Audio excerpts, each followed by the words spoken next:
শুনুন, রোগীর অবস্থা কিন্তু খুবই খারাপ।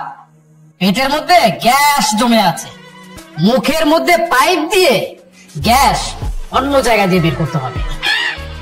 পাচা মরার প্রশ্ন, খুবই খারাপ অবস্থা রোগীর। ডাক্তার সাহেব, আমি সম্পূর্ণ সুস্থ, ভালো আছি। জি, সেটা আমি আগেই বুঝতে পেরেছি। তবে অসুস্থ হওয়ার নাটকটা কেন করেছেন আপনি? আসলে ডাক্তার সাহেব, আমি বিয়ে করতে চাই না। বিয়ে করতে চান না কেন? বিয়ে করতে চাচ্ছেন না কেন? সে অনেক ঘটনা। ডাক্তার সাহেব, আপনার কাছে রিকোয়েস্ট, আপনি সবাইকে বলেন আমি অনেক অসুস্থ, 7 দিন আমাকে বেড রেস্টে থাকতে হবে। না না না, সেটা সম্ভব না, কারণ আমি একজন ডাক্তার, আর ডাক্তার হয়ে এত বড় মিথ্যে কথা আমি বলতে পারবো না। প্লিজ ডাক্তার সাহেব, আপনি তো একজন রোগীকে সুস্থ রাখবেন, আর শারীরিক মানসিক সব দিকেই তো আপনাকে সুস্থ রাখতে হবে। আমি যদি বিয়েটা করি, আমি মানসিক রোগী হয়ে যাবো। ডাক্তার সাহেব, আপনাকে রিকোয়েস্ট, আপনি এদের উপর রাখেন। আচ্ছা আচ্ছা, ঠিক আছে, করা যায়, আমি দেখছি। হ্যাঁ হ্যাঁ, আমি দেখছি। ভাগ্যটা ভালো যে আপনারা সময় মতো রোগীকে হসপিটালে নিয়ে আসছেন। আর একটু দেরি করলে মানে এই রোগীকে বাঁচানো মুশকিল হয়ে যেত। আচ্ছা শুনুন, আমি আপাতত কিছু মেডিসিন লিখে দিচ্ছি, কোনো চিন্তা করবেন না। রোগীর জ্ঞান ফিরেছে, খুব ভালো আছে। আর একটা জিনিস কিন্তু আপনাদের ওই মাথায় রাখতে হবে, সেটা হচ্ছে যে পুরো 1 সপ্তাহ রোগীকে ওই বেড রেস্টে রাখতে হবে, কোনো রকম পরিশ্রম করানো যাবে না। জি ওকে, আমি আসি। Thank you, thank you very much. তাহলে বিয়ে সাহেব, আপাতত আমরা বিয়েটা সেরে ফেললি। সেই না আঙ্কেল, কি বলেন, এখন বিয়ে দেওয়া যায়? দেখলেন ডক্টর বলে গেল তো যে 1 সপ্তাহ বেড রেস্ট করতে হবে। বিয়েটা হোক না শোন। না না কাকা, না কাকা, তো বুঝতে পারছেন না কেন? বিয়ের পরে একটা ছেলের অনেক কাজ থাকে, অনেক শ্রম দিতে হয় বিভিন্ন কাজে আর কি, মানে বোঝাতে হবে বিষয়টা। 1 সপ্তাহ পরেই হোক। হ্যাঁ বাবা, আমার মনে হয় বিয়েটা 1 সপ্তাহ পরে দেওয়া উচিত। উনি আগে সুস্থ হোক, আর তাছাড়া আমাদের বাসায় যারা এসেছিল মেহমান, সব থেকে মধ্যে চলেই গেছে। ঠিক আছে, বিয়েটা না হয় 1 সপ্তাহ পরেই হবে, আপনারা যেটা ভালো মনে করেন। তখন মোটামুটি একটা কাজী ডেকে ঘরোয়া ভাবে বিয়েটা সেরে ফেললে কি বলে? আপনাদের মর্জি। আচ্ছা, তোরা জামাই বাবাদের কাছে থাক, আমরা একটু বাইরে আত্মীয় স্বজন সব টেনশনে আছে, ওদেরকে আশ্বস্ত করি। জি চলেন, থাকো শোন। এখন কেমন লাগছে দুলা ভাই? একটু ভালো। যাক আলহামদুলিল্লাহ। বিয়েটা তো 7 দিন পিছানো হয়েছে জানেন। আপনি আগে সুস্থ হন, তারপরে বিয়েটা হবে। ওনার পাশে থাকবেন। আসি দুলা ভাই। কে জানতো বিয়ের আসরে ছেলেটা অসুস্থ হয়ে পড়বে? বাবা, আমার কেন জানি খুব সন্দেহ হচ্ছে, একটা সুস্থ স্বাভাবিক মানুষ হঠাৎ করে কিভাবে অসুস্থ হয়ে যায়। এখানে সন্দেহের কি আছে? অসুস্থ তো হতেই পারে। মা, তুমি সবকিছু খুব সহজভাবে কেন দেখো বলো তো? তুমি দেখলে না বিয়েটা 1 সপ্তাহ পিছিয়ে দিয়েছে, তার মানে নিশ্চয়ই এখানে সন্দেহমূলক কিছু আছে। দেখ রে মা, কি বলবো, ওরা তো ছেলে পক্ষ, আমি জোর করে তো আর কিছু বলতে পারি। তুমি বলতে পারো না তা ঠিক আছে, কিন্তু আমি তো বলতে পারবো। আমি ভাবছি আমি ছেলেটার সাথে কথা বলবো। তুই আবার কি বলবি? আপু, আমার মনে হচ্ছে কি ছেলেটা মনে মনে কিছু প্ল্যান করছে। আমি যদি ছেলেটার সাথে কথা বলি তাহলে বুঝতে পারবো। একদম উল্টা পাল্টা কিছু করবি না, এখনো বিয়ে হয়নি, একদম ঝামেলা করবি না বলে দিলাম। বাবা, ওর যাওয়ার কোনো দরকার নেই। যাক না, সমস্যা কি? হ্যাঁ তাই তো আপু, আমি যাই। তোমার ক্ষতি হবে এমন কিছু আমি করবো না, মনে হয়। ডাকলে কেন বল? ভাই, একটা সুখবর আছে। কি সুখবর? মোহনা তো আমার সাথে আলাদা করে দেখা করতে চায়। মোহনাকে? আরে যার সাথে আমার বিয়ে ঠিক হলো না, তার ছোট বোন। ও, তাহলে তো খুবই ভালো, যা দেখা কর। তাই আমার কি মনে হয় জানেন, মোহনা আমাকে পছন্দ করে। আগে এত লাভ না, আগে যে দেখা কথা আমার কি অবস্থা হয়। ঠিক আছে, বেস্ট অফ লাক। ও, তুমি চলে আসছো?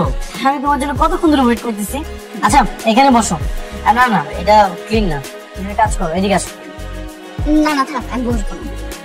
আচ্ছা বলেন তো ঘটনাটা কি? কিসের ঘটনা বলো তো? এমন ভান করছেন যে আপনি কিছুই বুঝতে পারছেন না।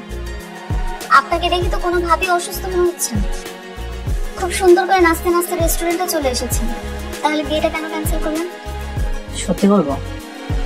অবশ্যই, সত্যি কথা শোনার জন্য আমি এখানে এসেছি।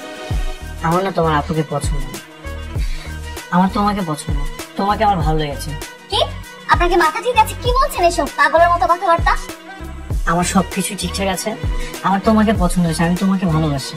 আর সেদিন অজ্ঞান হয়ে অভিনয়টা বিয়েটা ভেঙে দেওয়ার জন্যই করেছিলাম। কি আপনি সেদিন অভিনয় করেছেন? ছি, আপনি এতটা খারাপ? তুমি আমাকে ভুল বুঝতেছো, তোমার প্রতি আমার দুর্বলতা তুমি বোঝার চেষ্টা করো। আমি আপনার কোনো কথাই শুনতে চাচ্ছি না। আপনি এতটা খারাপ, আমার তো ভাবতে অবাক লাগছে। তোমার কি আমাকে পছন্দ হচ্ছে না? আপনার মুখ থেকে আমি আর একটা বাজে বাজে কথা শুনতে চাচ্ছি না। আচ্ছা, আমি কার সাথে এখানে দাঁড়িয়ে দাঁড়িয়ে বকবক করছি? আমি আগেই বলেছিলাম ছেলেটার মধ্যে কোনো ঝামেলা আছে। কত বড় বেয়াদব তুমি, চিন্তা করো বাবা। সবকিছুই বুঝলাম, ছেলে পছন্দ করেছে তো তাতে কি হয়েছে? আরে ছেলের বাবা তো তোর বড় বোনকে দিয়ে বিয়ে করাতে চায়। তোর সবকিছু কেমন জানি গোজামি রয়ে গেল। এভাবে বিয়ের কাজ হয় নাকি? তাহলে বাদ দাও না মা। এই তো চুপ কর। কেন আপু চুপ করবে কেন? ওই ছেলেটার সঙ্গেই তোর বিয়ে দিব আপু, তুই চিন্তা করিস না। আচ্ছা ঠিক আছে, আমি ছেলের বাবার সাথে কথা বলে দেখি তিনি কি বলেন।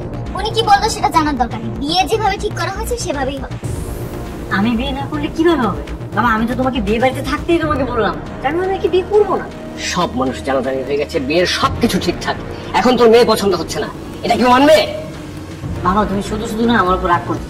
আচ্ছা তুমি একটা জিনিস ভেবে দেখো, আমি যদি ওই মেয়েকে বিয়ে করি তাহলে তো আমি ভালো থাকতে পারবো না, ঠিকঠাক মতো তোমরা ভালো থাকতে পারবে না, তোমাদের তো খারাপ লাগবে, তখন তোমাদের নিজেদেরই অপরাধী মনে হবে। আচ্ছা তুই কি চাস বলতো? বাবা তুমি একটা কাজ করো, তুমি মোহনা বাবাকে কল দাও, তাদের তুমি একটু বুঝিয়ে বলো আমি মারিয়াকে নয়, ও ছোট বোন মোহনাকে পছন্দ করি। আমার তো মনে হয় তোর মাথায় সমস্যা আছে, তোকে তো ডাক্তার দেখানো উচিত। বিয়ে ভেঙে দিয়ে বলছিস তুই পাত্রীকে না, পাত্রের ছোট বোনকে পছন্দ। ছি, কি নির্লজ্জ তুই। এসব আগে জানলে আমি তোকে বিদেশ থেকে আসতে বলতাম না। বাবা এখন যদি বিদেশ থেকে চলে এসেছি কিছু একটা ব্যবস্থা করো, নাহলে কিন্তু বিয়ে না করে আমি আবার বিদেশে চলে যাবো। তোর মা তো মরে গিয়ে বেঁচে গেছে, এখন যত যন্ত্রণা সব আমার। বাবা প্লিজ ব্যবস্থা করো। আচ্ছা ঠিক আছে, দেখছি দেখি কি করা যায়, আমি ওর বাবার সাথে কথা বলি। হ্যালো, কেমন আছে মোহনা? আপনি আপনি ফোন করেছেন কেন? আমি আমার বাবাকে তো মোটামুটি ম্যানেজ করে ফেলেছি। ম্যানেজ করেছেন মানে? কি ম্যানেজ করেছেন আপনি? আমার আর তোমার বিয়ের ব্যাপারে আমার বাবার সাথে আমি কথা বলেছি, আর বাবাকে বলেছি তোমার বাসায় কথা বলতে। আপনার তো সাহস কম না?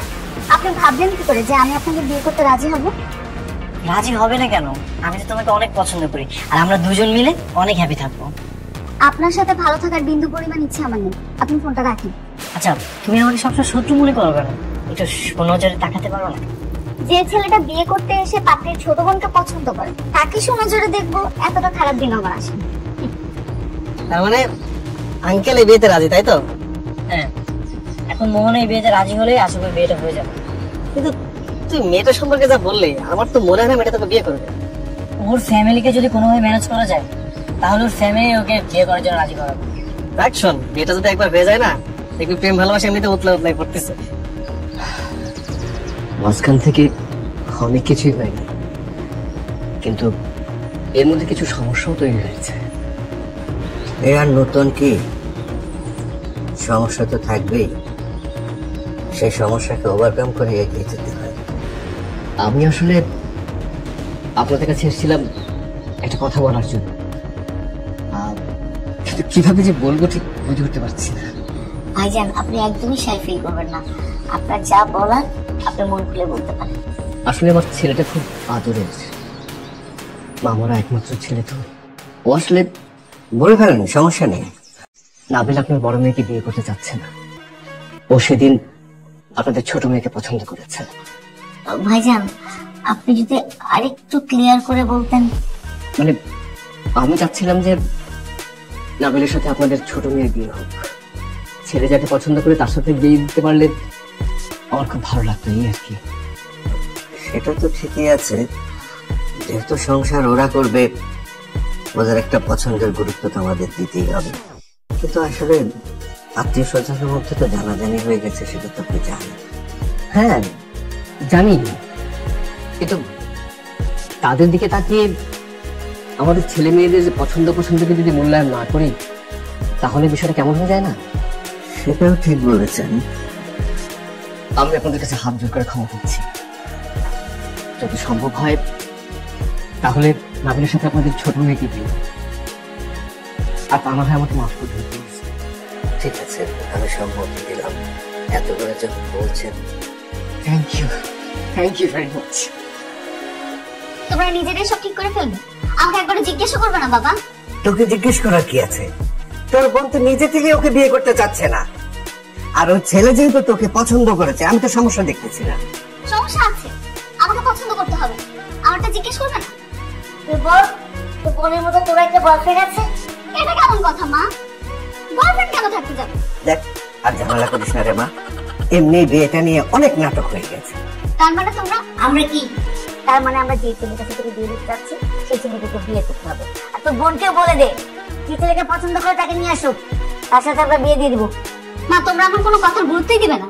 অবশ্যই তোর কথার গুরুত্ব আছে, গুরুত্বপূর্ণ কথা বলে গুরুত্ব দেবো না কেন? অবশ্যই দেবো। চলো। বাবা, মা। মিরপুর নিবাসী আমজাদ সাহেবের ছোট কন্যা মোহনা আক্তারের সাথে 15 লক্ষ টাকা দেনমোহর বুঝিয়া দিয়া এই বিবাহের আপনার সম্মতি থাকলে বলো বাবা কবুল? আলহামদুলিল্লাহ কবুল। আলহামদুলিল্লাহ। এবার ওকে বলতে পারি, আমারটা আমাকে করতে দাও, আমি বুঝি। তুই এত উপরে করছিস কেন?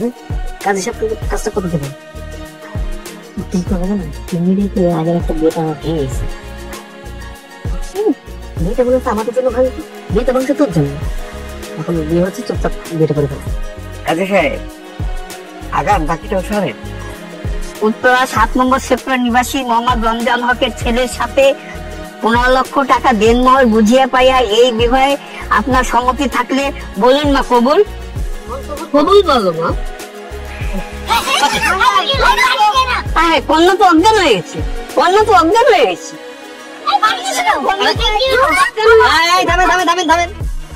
আমি বিষয়টা দেখছি, নিশ্চয়ই কোনো গোলমাল আছে। আঙ্কেল শুনেন, আমি রহস্যের গন্ধ পাচ্ছি, একটু সময় দেন আমাকে। মিস্টার আঙ্কেল, বলছিলাম না পালস চলছে, একদম ঠিক আছে। দেখলে তোমার মেয়ের কারবার, নাটক করে।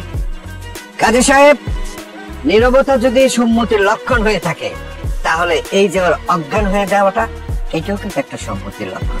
আপনি আগান, বিয়ে ওকে করতেই হবে। আপনি শুরু করেন। বাবা, বাবা, আমি তো অসুস্থ, আমাকে হসপিটালে নিয়ে যাও তোমরা। এ বললাম, দেখছো না নাটক করতেছে। যতই নাটক করো, বিয়ে তোমাকে করতে হবে। কাজী সাহেব, বাকিটা শেষ করেন। কেন?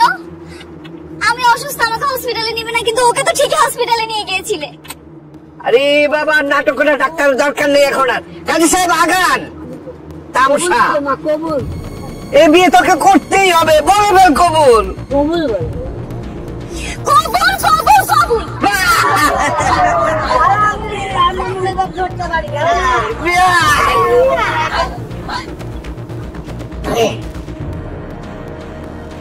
কি ব্যাপার, এখনো বসে আছো কেন? করবা না? কি কি বলছেন আপনি? কি করবো আমি? সালাম করবে না? এটা হচ্ছে নিয়ম, বাসা করে সালাম করবে। পারবো না, আপনি বসে পড়ুন, আমি সালাম করতে পারবো না। এখনো তুমি রাগ করে আছো? না না, আমি একদম রাগ করিনি। দেখতে পাচ্ছেন না, আমি আনন্দে গদগদ হয়ে আপনার জন্য বসে আছি, অপেক্ষা করছি। সেটা তো তোমাকে দেখেই মনে হচ্ছে তুমি অনেক আনন্দে আছো। বাকিটা আস্তে আস্তে। কি কি হবে আস্তে আস্তে? প্রেম ভালোবাসা, আমাদের তো এখনো প্রেম ভালোবাসা হয়নি। বিয়ে যেহেতু হয়ে গেছে, এখন থেকে অনেক প্রেম ভালোবাসা হবে। চিটার কোথাকার, বাটপাড়ি করে বিয়ে করেছেন, আমার প্রেম ভালোবাসা করতে চান, তাই না? দেখো, তোমাকে মন থেকে পছন্দ করেছি, এই জন্য সবাইকে রাজি করিয়ে তারপর তোমাকে আমি বিয়ে করেছি। আমার মনের মধ্যে কিন্তু কোনো ভেজাল নেই। তুমি আমাকে ভেঙাচ্ছ। আচ্ছা, সত্যি করে বলো তো, তুমি আমাকে প্রথম কাছে পছন্দ করো? আমি জানি তুমি আমাকে পছন্দ করেছো, তুমি তো আপন ভাই বলতে পারো না। এখন সত্যিটা বলো, এখন তো বিয়ে হয়ে গেছে।